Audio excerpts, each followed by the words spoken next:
done regionally 2 or 3 times. It was A Dust by Any Other Name, it was called. A Dust by... But it was more fantasy, though it involved a science fiction genre thing. Thanks, Roland. Ready? Science fiction on television might be considered a branch of science fiction in the film. They're both dealing with the medium of ideas in this area in the visual sense. And certainly the name of Rod Serling has been very closely associated with science fiction on television. What was your first encounter with the first serious encounter in television science fiction form, Jim, would have been, I'm having a lot of trouble with that cigarette, aren't I? I think God is telling me don't smoke. A fairly obscure show that people don't remember called the Desilu Playhouse. This was back in about, I'd guess 1956. And I did a time travel piece with Bill Bendix, the name of which, strangely enough, eludes me at this given moment, though I should remember it. It was the first shot out of the Time Element it was called, and got tremendous reaction. And because of its reaction, the network, the CBS network, who I had approached over the past 3 years to try to get something in the science fiction genre on, took another second look at it. And as a result, I got Twilight Zone on. But that time travel thing was the first essentially serious thing I had done. What led you to this field for... Of course, see, I love science fiction, but I'm an aficionado, not a contributor. And I say this, you know, with no stupid, dumb humility at all. I'm purely a Johnny-come-lately. I am perhaps the least scientifically knowledgeable man in the whole writing group, and I bow with great deference and respect to the real masters, you know, Asimov and Bob Heinlein and Sturgeon and all the rest of them. And these, of course, and yourself included, because you write pure science fiction. I can adapt science fiction, I think, quite adequately, but I can't create it on an original level. What's the difference when you come to adapt something? Well, of course... What do you look for? I look for that which is shootable and that which is tellable in storyline in at least a reasonably simple form, because television, however ambitious it may be, and however vast is the realm of imagination that you can dabble in, is still a strangely limited and enclosed and closeted kind of medium. We can do marvelous interiors of spaceships, but we fall by the wayside in the area of opticals when it comes to, you know, extraterrestrial space travel and that sort of thing. We, for example, could never begin to do 2001. Kubrick would put us out of business in 3 days of shooting. So as a result, we're sort of the poor relation of science fiction in the mass media. And you'll note that most of the science fiction that is tackled on television is bedroom and living room science fiction. Small scale. Small lab and small scale. So you look for a... I look for tellable stories that are physically tellable, and from a plot point of view, that which is at least pliable, manipulable. You know what I mean, yes, don't you? Yes, he writes well, it's just that he doesn't talk very good, you know. The question, really, I guess I'm trying to get at is, if one has this, presumably, a tellable story, one which is tellable on television, one which is capable of being handled in these small-scale terms, which don't demand large visual effects, what would then distinguish something in this group? Say you have a group of stories. What do you look for that you think will get across with this particular audience, the television audience, in terms of the imaginative field that science fiction represents? Of course, I'd have to preface my response by saying that I think the networks have traditionally and almost ritualistically shortchanged the science fiction audience, both qualitatively and quantitatively. I don't think, number one, they've given the proper respect to science fiction as a legitimate area of literary attempt. So number one, I think, first of all, it's a high-level literary form. And number two, I think it's much more than a small coterie of loyal viewers who have read amazing stories and want to go on. I think it's a sizable group, particularly amongst the young, because we live in a society which is so technologically improved and which is so scientifically oriented now that indeed this is simply a reflection of what is the time around us now. But if I had a group of stories to select, I think by virtue of its mass media form, I would try to choose those stories that, though even science fiction and genre, would be tellable in terms of the most acceptable human terms that we now know. I would probably shy away from the year 2500. I would much rather deal in 1998. The hardware that I use, I think, should be identifiable. Different, of course, because it changes every year. But I would be more prone to think in terms of, I'd like to know what happens Thursday, not in the next century. You're concerned with something that has particular relevance to our times. Quite right. Right. Do you find this in other kinds of non-science fiction television or non-science fiction literature, for instance, that kind of relevance? Most television fiction that I watch has very little relevance. I think it's one thing to say we will now have a program called Mod Squad, say, and we will have one black man and one Oriental and one Hawaiian to show this marvelous melting pot concept. But I think, Jim, that's altogether phony. I don't think that's, I think at best condescension and at worst exploitation. The fact is that we have so distorted the pure ethnic minority over the years by making every black man a banjo player and a village idiot and a coward that suddenly we're going the reverse switch. He is now a brain scientist or an atomic scientist or any one of an equal distortion at the other end. Needless to say, I'd much prefer the distortion on the good scale, on the good side of the scale. But all television fiction I find quite irrelevant and quite unrelated. So Arthur Clarke has said that he thinks that science fiction is the one completely realistic and relevant fiction that we have now. I think I'd defer In fact, to, that it deals with contemporary problems. and indeed it deals with a projection of what our contemporary problems are leading us to. 2001, I think, being a case in point here. Twilight Zone went on the air when? What 1959 through 1962. and what was the reaction to it in general? I mean, the first year, what happened? Of course, you see, you have to gauge that in the strange arithmetic of television, which is very close to insanity. I think in its best run, Twilight Zone got roughly a 31 or a 32 share, which in television terms says that it is a mild success. It is not a runaway hit, it's not Gunsmoke, and it's a very questionable item as to whether or not we'll renew it if indeed something else comes along that looks much more publicly acceptable. It's sufficiently healthy to warrant their continuing to take a look at it. Now, what that 31 share meant was approximately 25 million people watching, which is a fair-sized audience. That's more than watched Shakespeare, you know, during the first 100 years. But in the strange, again, as I say, the strange arithmetic of television, this was not considered a major show. Oddly enough, the show became more popular after it went off the air in terms of the name Twilight Zone being kind of interchangeable with, you know, strange little witticisms throughout our language. It became a funny little colloquialism that people used. It's still running, isn't it? It's running intermittently all over the country and all over the world. It's been on 39 foreign stations, too. And I've seen it in Japan. There they call it the Mystery Zona. And there I speak Japanese by moving my lips for 2 seconds and the voice continuing on for 32 minutes. And then it's done in pure Castilian Spanish and in several other languages. Do you still get reactions from people about yes, it? Indeed. I mean, frequently. people, I still get, oddly enough, a massive amount of unsolicited material sent to me because it seems of all the writing milieu, the whole concept of fantasy and science fiction is that which appeals to the non-writer, at least the non-professional writer, the most. When Night Gallery went on the air, Jim, I bet I've received on the average of 100 pieces of mail per week with manuscripts. And of course I can't entertain reading all of those things because of the legal hassle involved, and also by virtue of the fact that 99% of the writing that arrives on the desk of a mass media guy is pretty therapeutic writing. These are people who generally preface by saying, I ain't such a good writer, but I got this real good idea in my dream after eating the rancid mayonnaise, and I will let you write and we'll split, this kind of thing. Were you pleased, satisfied with what you did on the Twilight Zone, ultimately? I think overall, I think it lacked consistency. It wasn't a good show every week. It wasn't a good show sometimes 3 weeks running. But judging it on the basis of other television shows, I think we maintained a reasonable consistency. I think we had what I would also attribute to a show like Playhouse 90. We showed effort constantly. I think at times we showed ingenuity and creativity. I don't think we borrowed from anyone.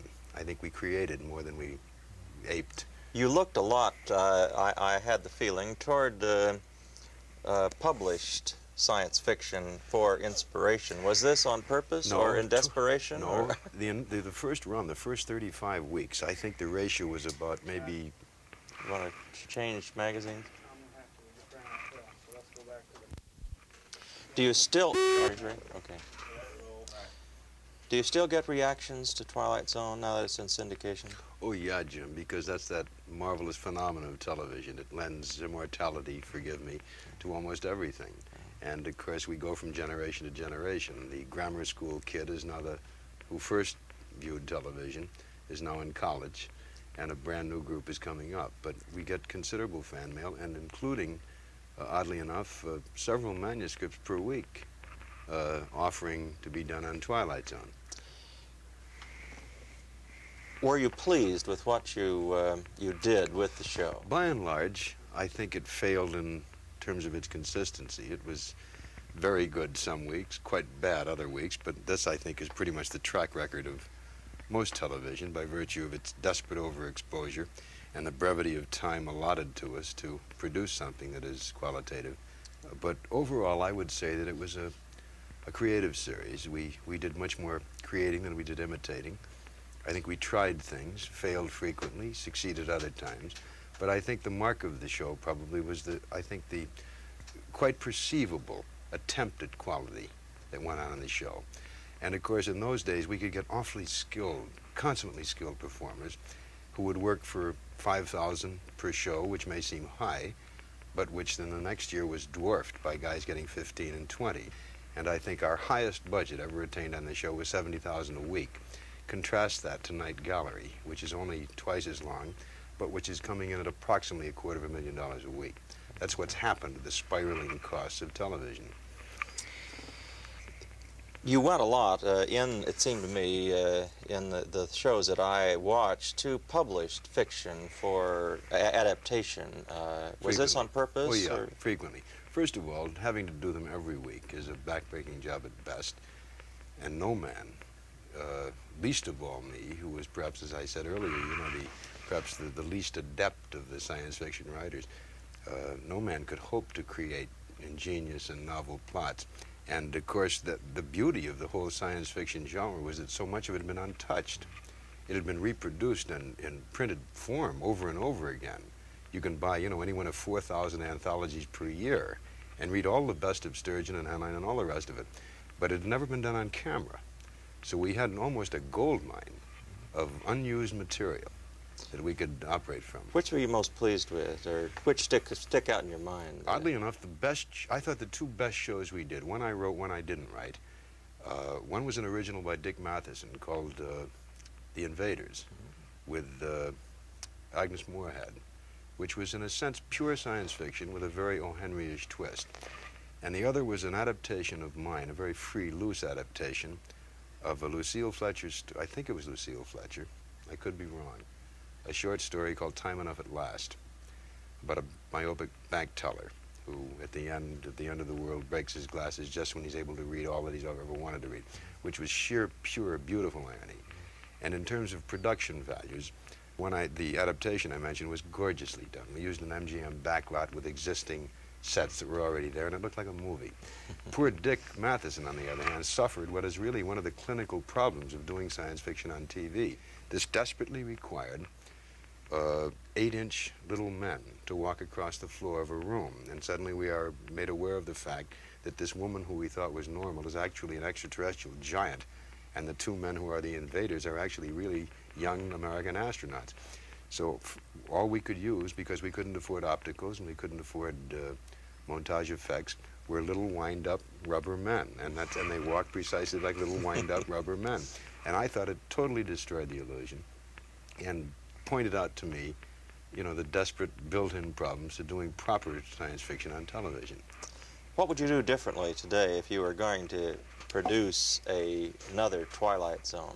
I would never try to shoot it in 3 days, which was one of the hang-ups we had. I would get at least 2 days rehearsal for a cast. We had 2 to begin with, then it was cut to 1, then we rehearsed on the set with no rehearsal time. That was the first thing. I would never try to beat my head against a wall trying to come in at what was an arbitrary budget at the time. We simply couldn't do it properly. What we wound up doing was a a very exuberant type of show, a very ambitious scoped show 1 week, and then have to suffer for it with one set drama for 4 weeks to pay off what we'd already done. And this, I think, lent a discrediting thing to the consistency of the quality of the show. In terms of story material, Jim, I don't think we would deviate very much from what we had already done. I thought we had some exceptionally good stuff on. And in the few years that have passed since Twilight Zone was on, there has appeared another whole new generation, a new body of marvelous science fiction and fantasy that we could yet again draw on. What do you think Twilight Zone had any impact upon later science fiction television No, programs? oddly enough, and usually you'll find that if anything's successful, as you know, on television, it's immediately aped and Starship Troopers, Poland, Kornblues, the Space Merchants, which somebody should make into a film somehow. Yeah. All Tape. Rolling. Did the Twilight Zone have any influence on later television coverage of science fiction? I think not, Jim. In point of fact, in chronology, One Step Beyond preceded us by one season. Outer Limits followed us, I think, 2 seasons later. There was one brief, altogether imitative show, which was a summer replacement produced by David Susskind, the name of which eludes me, which was an altogether failure. And then came Star Trek, but none of those shows were remotely imitative. They stood on their own feet or fell, whichever the case may be. Star Trek, we discussed it earlier privately, I thought was again a very inconsistent show, which at times sparkled with true ingenuity and pure science fiction approaches, and other times was more carnival-like and very much more the creature of television than the creature of a legitimate literary form. There was one previous show that was sort of the granddaddy of all the television science fiction, and this was done on the old DuPont network. Gosh, I wish I could think of the name of it. I love this desperate knowledge of mine that I come out with. And this did a lot of marvelous adaptations, and some very good ones. The Adaptive Ultimate, do you recall that? Yes, Sure. yes, that was a Kind of a little classic. Stanley Weinbaum. That's right. And a very story. good show, Yes, which I they remember did that. on that. I remember that. Something About Tomorrow was in the title. Tales of Tomorrow, Tales of that was the Tomorrow. name of the Ah, show, yes, produced that's by Mort Abrams on the old DuPont network, which I think later became ABC. But that truly was the granddaddy. But in terms of your question, no, very little imitation. I think what it did do was to supply, by virtue of its own moderate success, a kind of an entree to the darkness that surrounds us. Tape's rolling. Cameras rolling. What do you think, or where does, what did these particular shows that were on, other than yours, you think did for science fiction? Or did for themselves, shall we say, in terms Well, of something? each by virtue of its own relatively moderate success, and all of them that we've mentioned were moderate successes, including The Invader, I think simply continued to prove a point which has to be proven to the network officialdom, that science fiction can stand on its own, particularly in anthology form. And that this, of course, was the beautiful, I thought, contribution of Twilight Zone. What I think we're seeing now, by virtue of the new 2-hour feature film, that very often they are now dealing in science fiction, in the occult, and in fantasy. And of course, now that we've dispensed with the shooting of pilots, the 2-hour feature film serves in its stead. Rather than the pilot, they shoot a feature, and on the basis of the reaction to the feature, they decide whether or not they want to make it into a series. I've often felt that the hour and a half and 2-hour feature films turn to an unusual extent to science fiction, much more than do feature films, for instance. And I've wondered whether there's a reason for this, whether by its very nature science fiction tends to get an audience for something which is untested. I don't know. I Untried. can't answer that. I just don't know. At last, he makes admission that he doesn't know. What do you think the future of science fiction is on television? I have a fairly sanguine view of it, Jim. I think hopefully we're going to see a great deal more science fiction. I think at the moment it is being stultified by the current desperate economics of our place out there, that they're being terribly timorous in all new areas of storytelling only because it costs a buck. But I think this is very temporal. I think it's truly the only pure, fresh area of a brand new storytelling form and fresh, ingenious ideas that we have. Do you think they're going to give creative people the opportunity to really be creative? I wish they would put science fiction into the hands of the science fiction men. The unfortunate thing, and you've had to suffer through that disappointment yourself, is that they think it's sort of like telling the story of a flagpole sitter. And here we are, Jeffrey Ginsburg, your friendly flagpole sitter. Do you think they'll ever give creative people a chance to be creative on television?